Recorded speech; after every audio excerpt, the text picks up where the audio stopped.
Once a young man was very unhappy with his life. He felt depressed and terrible all the time. He got to know about a Zen master in nearby town. One day he decided to visit master and ask for solution. Young man went to him and said, I have so many problems in life that I am always sad. Please tell me solution. How can I be happy?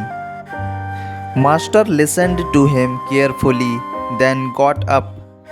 Young man was confused to see him leaving without saying anything, but he waited for him.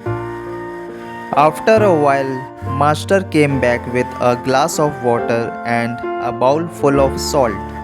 Master asked that young man to take a handful of salt from that bowl and put it in the glass and then drink that water.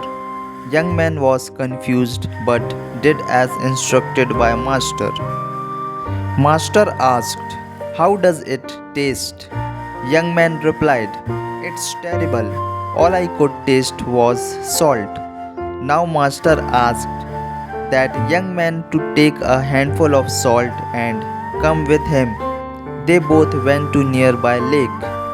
Master said, now put this salt in the lake. Young man swilled his handful of salt into the lake. After this, Master asked him to drink water from the lake. Young man took some water and drank. Now Master asked, how does it taste? Young man replied, it tastes good. Master questioned again, were you able to taste salt in this water? Young man replied, no. Master and young man sat near that lake.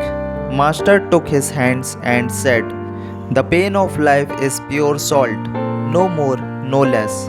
The amount of pain in life remains the same, but the amount we taste the pain depends on the container we put in into. So when you are in pain, the only thing you can do is to enlarge your sense of things.